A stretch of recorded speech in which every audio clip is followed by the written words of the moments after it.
everyone, welcome to the Made It in Music podcast. Today we're talking with Cooper Allen about how to grow your fan base on TikTok.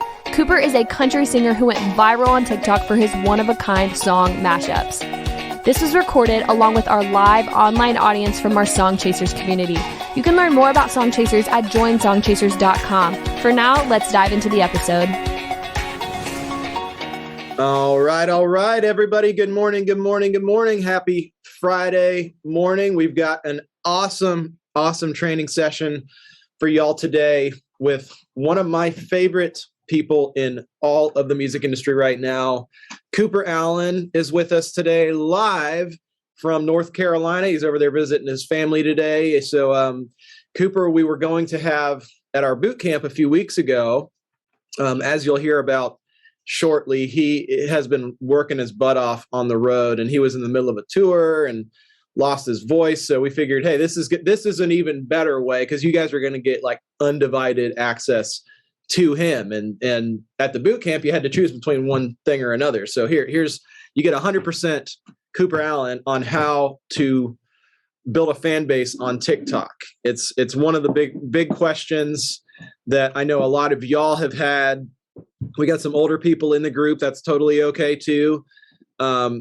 TikTok is very much, just in case you're wondering, it is the platform that is moving the needle for artists and writers in the music industry. So don't worry if you feel like you're old. I feel like I'm old for TikTok. Like I don't even really have one. I don't fully understand it, but I am seeing the power of it in what Cooper's doing, what some other artists I'm working with are doing, and it does move the needle. So I'm excited to share this training with you guys and gals this morning. It's good to see you, Dave Langdon. It's good to see you, Isabel. It's good to see you, Kristen. Good to see you, Alan, Charlene, Chelsea, Josh Bissell. Good to see you, Jana. Good to see you, Matthias. Good to see you, Riley. Riley's walking in now. Everybody give it up for Riley Taylor. She is here in the house. The Song Chasers Queen, you may want to grab like a normal chair because this one's short. Yeah. Riley's fresh in from the chiropractor, getting her back cracked. Actually, she could definitely appreciate your prayer. She's been having a lot of back spasms this week, so if you would not mind lifting her up in your prayers. And happy Good Friday to everybody, by the way, too. We just celebrated Passover with my girls last night, had our Passover dinner, and it was really, really sweet time. So as you can tell, it says that I am Riley Taylor today, but I'm not Riley. I'm Seth Mosley. As you all know, Riley is sitting next to me. Are we not the same person? Are we not the same person? We bear resemblance, but I think Riley's definitely got the better end of the genetic DNA. Yeah, I don't know what I'm trying to say. You're a lot better looking than I am. So there we go. That's what I'm trying to say. Appreciate that. So we got, okay, Shemina's praying for you. Brittany's praying for you. Chelsea. Awesome. Awesome. So yeah, we'll go ahead and jump in this morning. I'm just going to admit, okay, Carolyn's signing on with us. Awesome. So yeah, for those of y'all who are just hopping on, this morning is all about TikTok. TikTok is where all the kids are, quite literally, and it is moving the needle. So this morning we have a rare opportunity to have with us somebody who has absolutely been dominating it as a musician, artist, writer on the TikTok world, and that is Cooper Allen. Cooper Allen is currently sitting at 6.8 million with an M TikTok followers. He's got 489,000 followers on Instagram, 1 million Facebook followers, 370,000 YouTube subscribers. He's approaching 1 million monthly listeners on Spotify and 80 million total streams.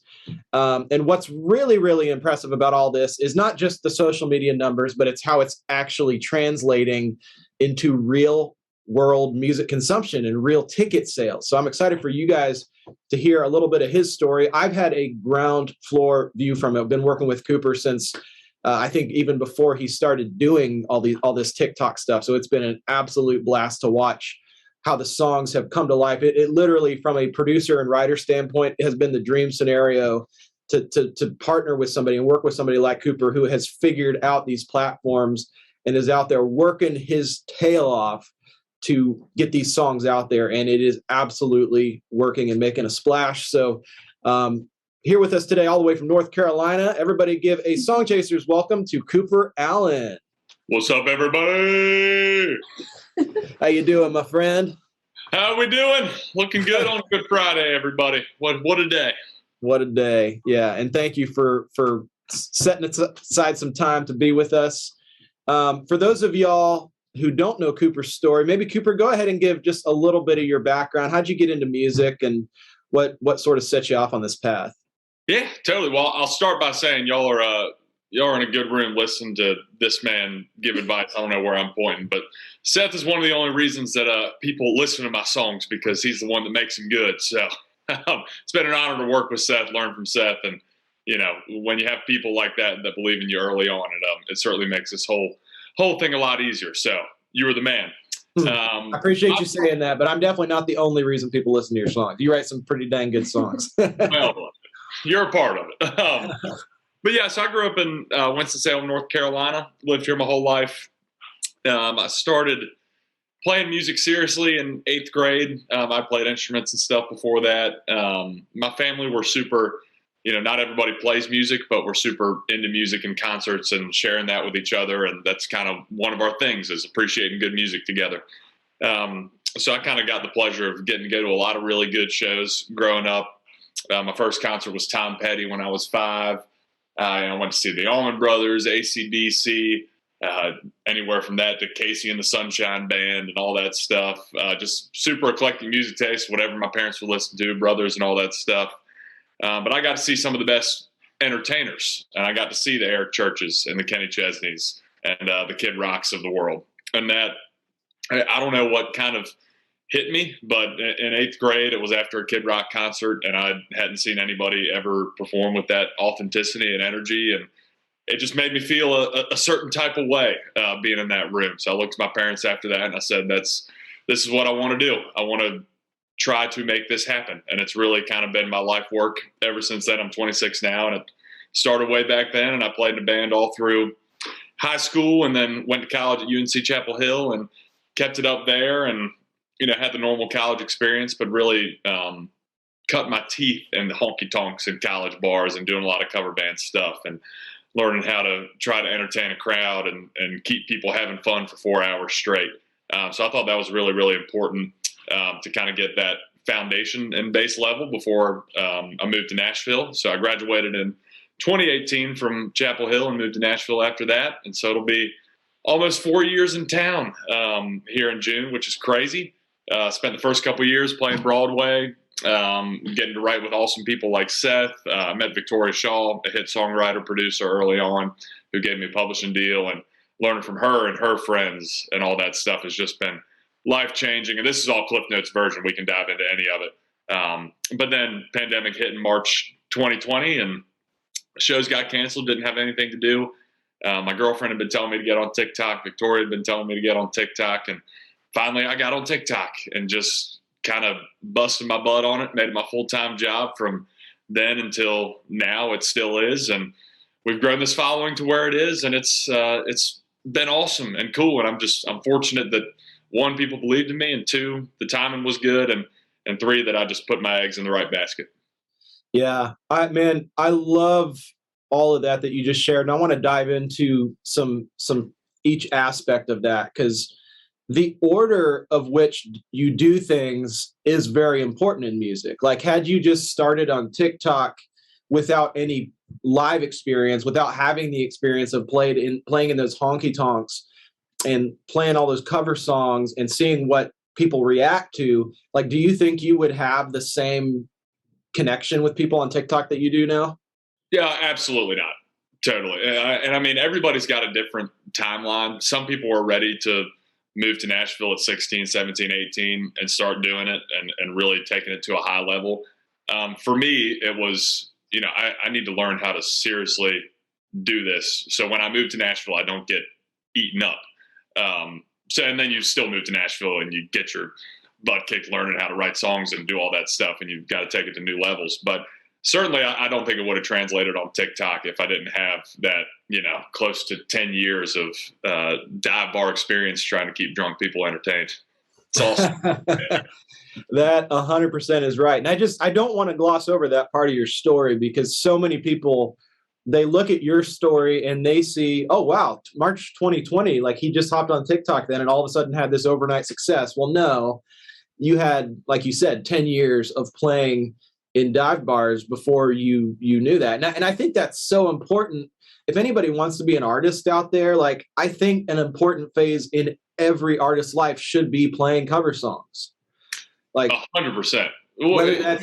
Yeah, go ahead. Yeah, you build your sound by taking influence from all these different genres, and you cut your teeth and you pay your dues. And so when you do finally get some attention and you get some fans and all that stuff, you know how to get out there on stage and give them an even better show than they were expecting. And I think that's kind of a big part of why this has translated to tickets and stuff and has continued. And we go back to markets and the crowds are getting bigger, not smaller in those markets, because, we show up and they're probably expecting a TikToker that's never played live before, but, performing is what I believe I do better than anything else. So you go there, and because of that experience, you do a better job and deliver a better product to people.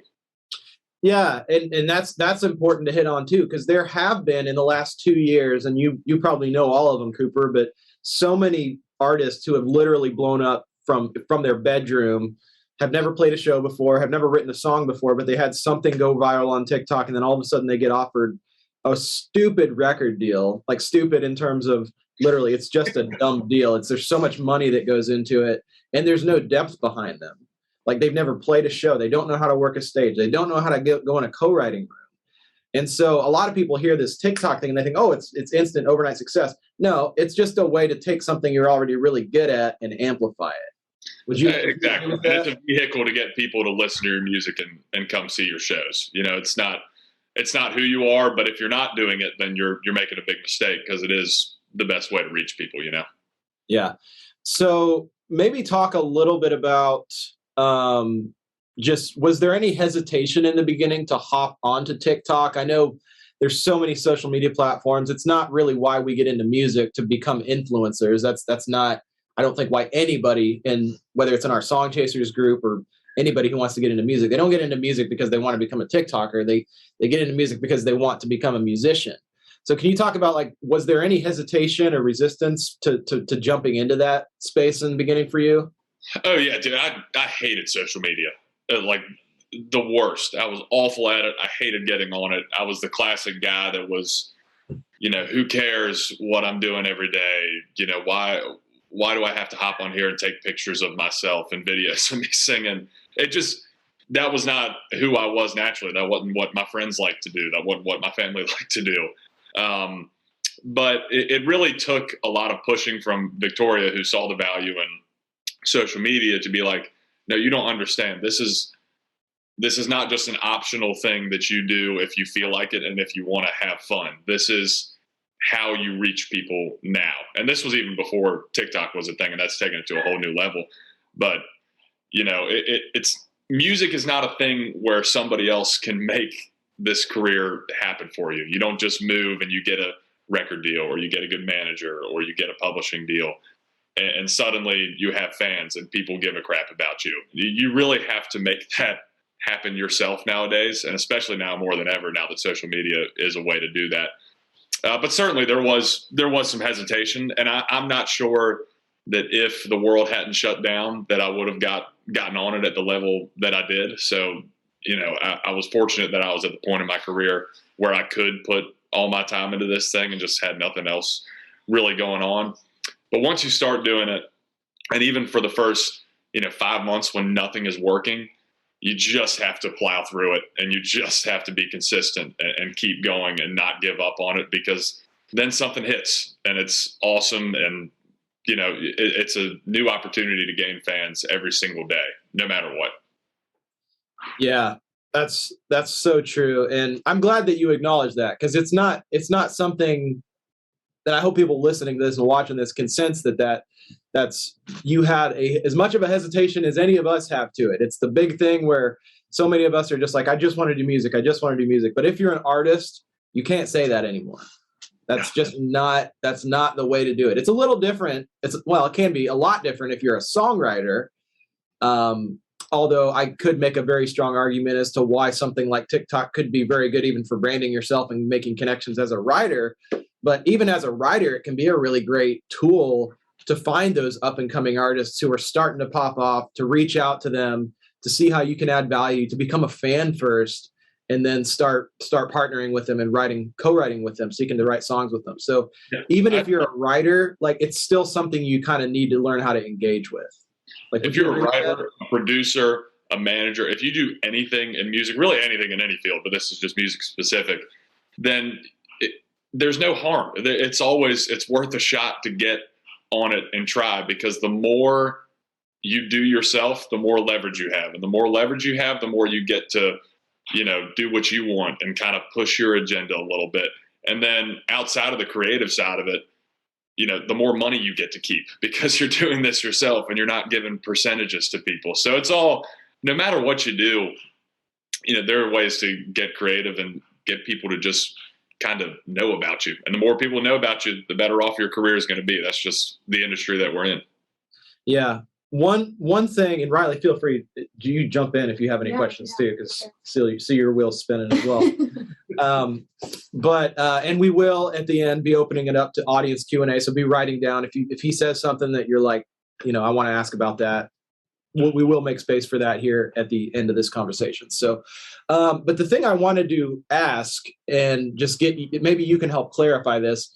I've been working with another artist who had, a similar hesitation to hopping on TikTok. Like, is that really going to be a place that I can be myself and be authentic? And to be honest, like, it was a female artist, and she had the perception of like, well, the things that are working on TikTok is like, you just got to take your clothes off if you're a female for it to work. And I've seen how that's actually not the case. Like, it does work, obviously, but you don't have to do that for it to work. Can you maybe speak to that a little bit, and just how you've seen even some friends of yours overcome that, and it really does become about the music then? Yeah, I mean, I tried taking my clothes off plenty of times and nothing.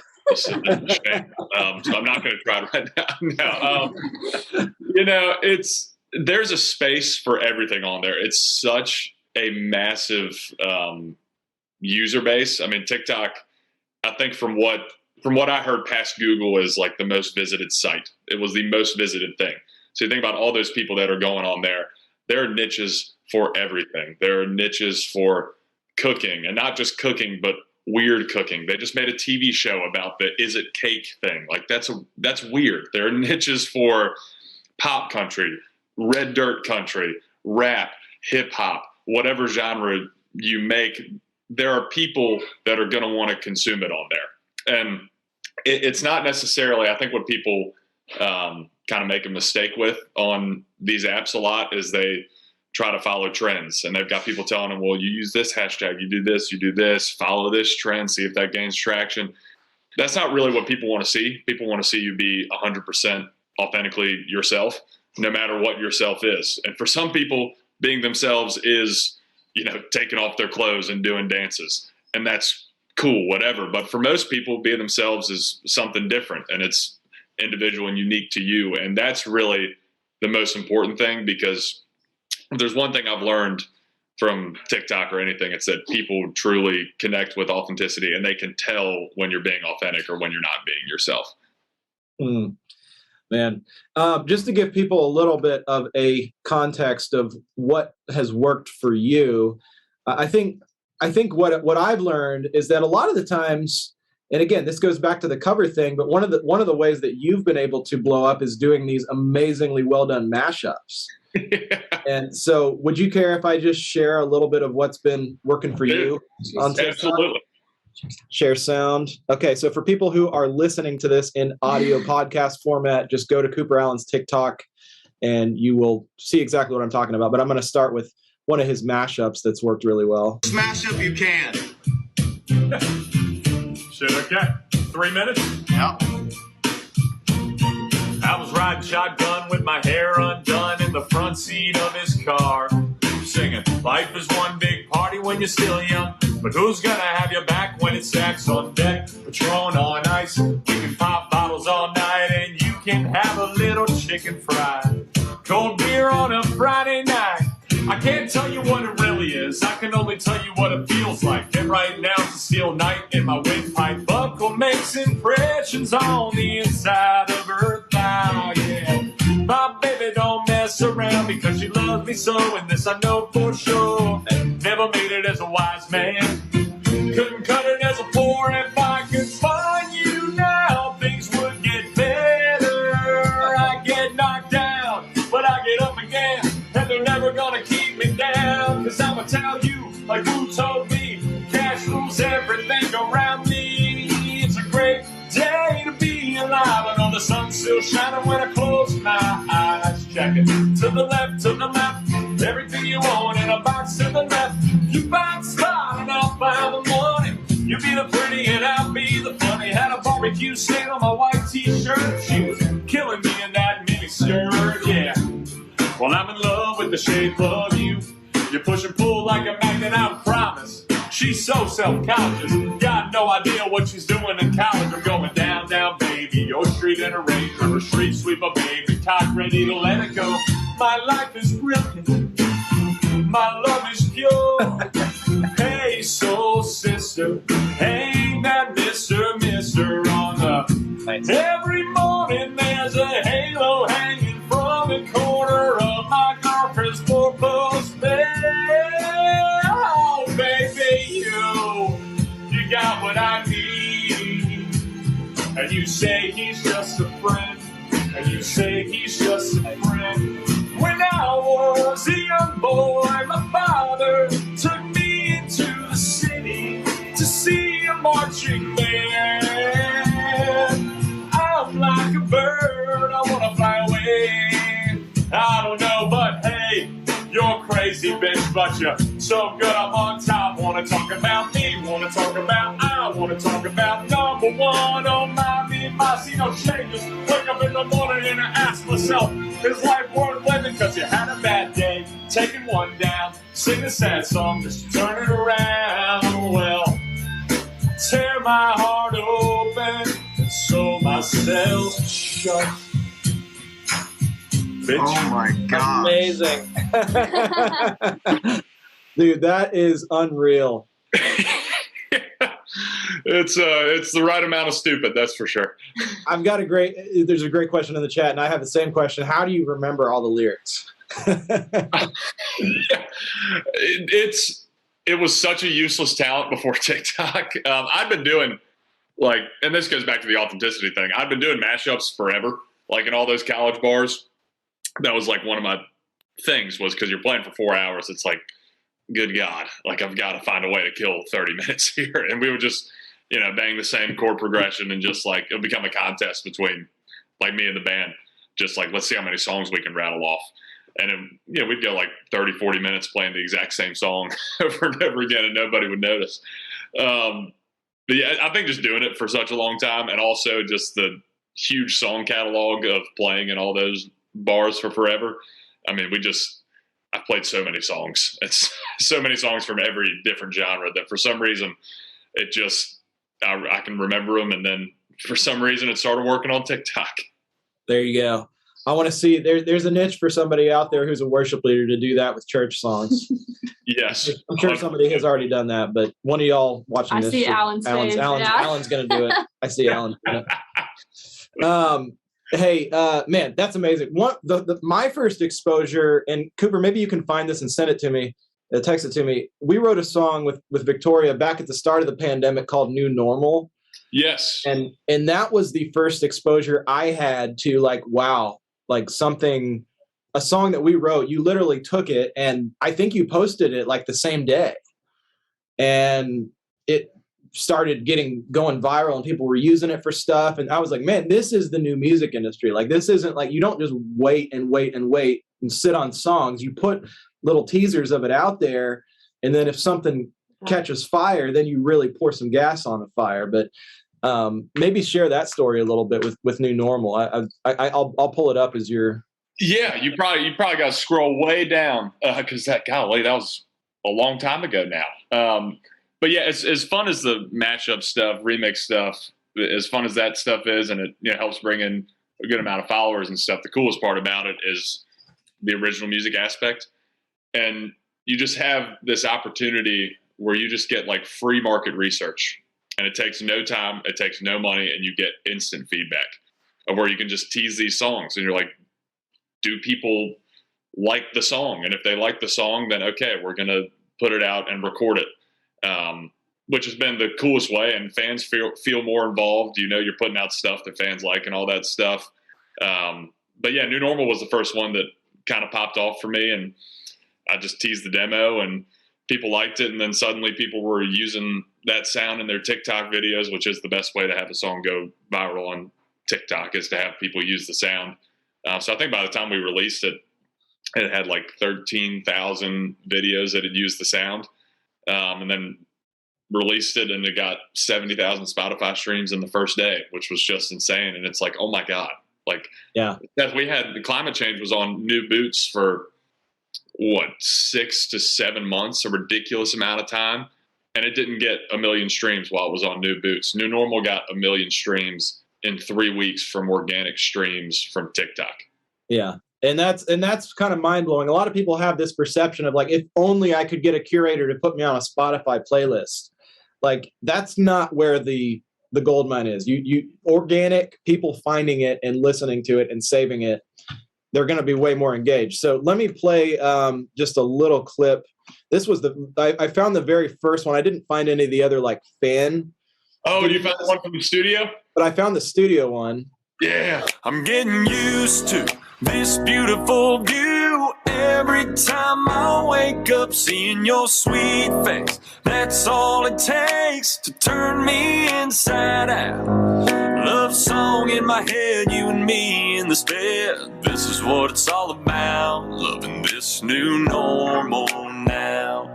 This new normal now. Yeah. World Studio. Yeah, that was a Seth Mosley hook right there. Seth Mosley song idea. But man, like that the first time that you posted, I'm like, I almost felt a little funny about it. I was like, are you gonna like post the demo? Like, normally we're all precious about like working on it so hard, and then, but it was like literally the day of, you're like, yeah, go ahead and send that to me, and I'll just do this quick little iPhone thing. Yeah. And then all of a sudden it turned into other people using it, and it was like, the one I was trying to find was like people were using it for like their babies being born and like getting engaged and like their wedding videos. Yeah, there's a whole, I can find it on YouTube and send it to you. I made like a music video where it compiled like all the fan videos pretty much. Let's see. Yeah, it's just, but just stuff like that. It shows the power of, if you learn these platforms and you're not afraid to hop on and try it and become a student of it, because there's probably a ton of stuff. We're talking about all the successes. I mean, I'm sure there's, for every one video that's popped up, how many videos are there that haven't, right? Oh yeah. Oh, good God. Yeah. It's just like songwriting, you know, what's your hit rate? A Hall of Fame songwriter probably has like a 5 to 10% hit rate on songs they write, if not even less. And TikTok's kind of the same way. Yeah. You try and you find your thing and you throw everything you can think of against the wall, and you know, it's easier said than done, but you don't get discouraged when something flops, because no matter what, and I try to drill this into my head, even if I have a week where 7 videos don't do well or something, I can always wake up that morning and I can make a video that changes my life even more, or that impacts somebody in a big way, or goes viral and makes a song big or something. And you just learn to fail fast. It's like with a song, I've had songs that I felt really, really good about. I was like, this is going to be a smash and it's going to do really well. And just because the song doesn't do well on TikTok doesn't mean it's not good, but that's just kind of my format. So I tease the song, and, you know, there have been a lot of times where fans don't really like it, or it doesn't connect the way I thought it would. And it's like, well, okay, that's fine. Fail fast and get back up, and 2 weeks later, come back with another song. It's not something where you're wasting a year on, you know, planning and putting a bunch of money into something, which is that's the real beauty of it. For sure. And honestly, that is the beauty of it, is it costs like nothing to do this content. It costs the time and it costs the iPhone. Yeah. It costs nothing and you make more money. It's amazing. We love those things. Yeah, for sure. So maybe talk a little bit, because this is what's like all of what we've just talked about is impressive, but that's not even the most amazing thing. The most amazing thing of all of this is it has turned into real people, real fans paying money to come out and see your shows. And you've been, over the last year, selling out 500 to 2,000 person rooms, literally off of the success of your TikTok fan base. Can you talk about that? Like, that's just mind blowing to me. Yeah, and it's mind blowing to me because for so long, it was numbers on a screen, and it was great seeing that number go up. And even when people would go and stream your music or buy or download your songs, that felt real, but it was still all on that screen, all digital. And just playing music for such a long time and growing up, going to concerts and stuff, like it's kind of hard to get people to come into a room and to drive and to pay money to come see you play live. I've always thought that's the hardest thing. And even at first, when I had New Normal and, maybe another song or two that had done well on TikTok, I still don't know if I could have gone and sold a good hard ticket and had people show up.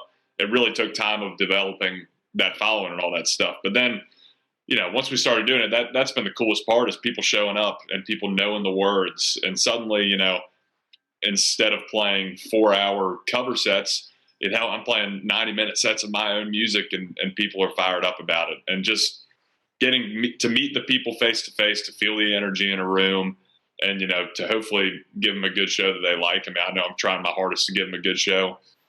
That's been by far the coolest part, is meeting these amazing people on the road. And they are people that have changed my life and all that stuff, and they continue to. So that's been by far the best part, because that's what I got into it, in the first place for. I love performing. Yeah. So good. So good. That's amazing. And honestly, that's the most impressive thing, because with the thing with this new music industry is there's always a degree of skepticism from labels, from industry, from publishers when they see those kind of numbers, because a lot of those things are kind of easy to fake, to be honest. Mm-hmm.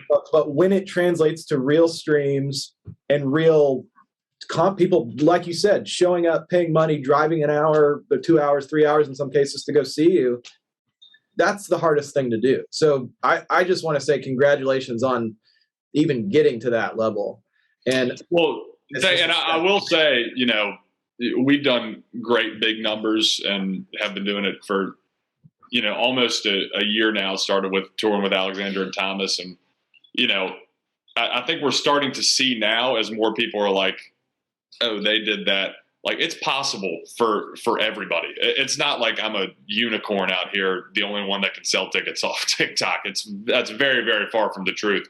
And you're starting to see it now as more people dive in and say, okay, let's take a chance and let's go try to sell a hard ticket. Let's focus less on getting an opening slot or less on a festival thing, and let's go try to build our fan base. You're seeing that, TikTok artists are selling way more than people who have 2 or 3 number ones on radio that don't have a social media presence. And it's true for most everybody that has tried to do it, that has a, big following on TikTok. It's so true. And I mean, my last thing I want to ask, and then I do want to open it up for some audience Q&A. You mentioned a couple other names really fast. You mentioned Alexandra K and Thomas. What's Thomas's last name? Mac. Thomas Mack. Okay. So the one thing that we talk about a lot in Song Chasers, this month is our music marketing theme. We're really diving into all things music marketing, but it all comes back to relationships, and that nobody really achieves success in this business as an island. A lot of this stuff you're winning alongside other people who are winning too. Like, can you speak a little bit to the community and how important that's been, of having other artists who are, kind of going after it together?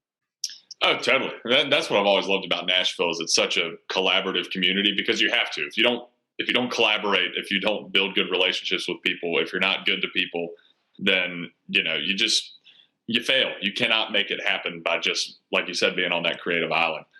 Especially with, Thomas and Alexandra, we met through 615 House stuff back when that was getting going. We had all kind of found footing on TikTok, and we just became super fast friends. We loved hanging out with each other. It was a natural, just genuine friendship that we formed. And then because we had sizable followings and we loved hanging out with each other, we just decided to start going on tour together. So those first 6 months of touring, we did 3 legs of what we call the In Real Life tour with us 3 co-headlining these shows. And, you know, for people that had never really done serious hard tickets before, for us to go out and get to do that together, it made that experience so much better, so much more fun. It made it so more people showed up in the room, and it made it so, you know, the industry's eyes watched it even more because it was just a bigger thing because we all did it together. And it's just helped each of us individually so much by saying, hey, we're going to get together and we're going to do this and kind of start this movement thing by collaborating. Yeah, so good. That's such a great reiteration and a great way to wrap up. And we talk about this all the time, that how important it is to find your people. Like, as you're trying to break into this industry, your people are not Blake Shelton and Thomas Rhett and Lady A and all those artists you want to have cuts on. Your people are people that you have access to and that you're learning alongside. And those are the people that you need to be going after, because none of those artists that Cooper mentioned were really anywhere on the map even a few years ago. And same can be said of you. And by the way, I will say, your new song with Thomas Mack, I love it. It's a song called Drinkle. I love a good made up word. Yeah.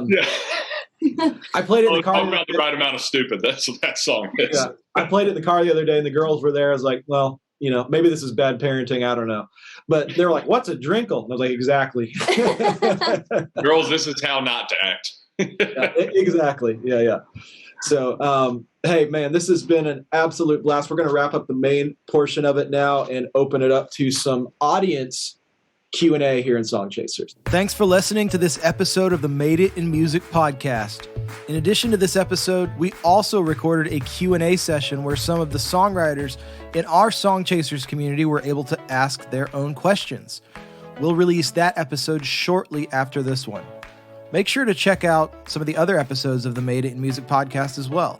We have well over 100 interviews with some of the top music industry professionals, many here in Nashville and many from all over the world. Subscribe to make sure that you automatically get future episodes, and leave us a review if you loved it. It would really help us out. Or send an email to support@fullcirclemusic.com if you have any ideas for how we can improve the show. If you'd like to become a Song Chasers member and attend these training sessions live, head over to joinsongchasers.com to learn more. You also get additional exclusive trainings from me. You get our Track Suite Pro software. You get song reviews from me and my team. And you get access to a custom social media network we created exclusively for songwriters and musicians. There's nothing else like it on the internet. Go to joinsongchasers.com to learn how to join, and check out madeitinmusic.com for more content and episodes from this podcast. See you in the next episode.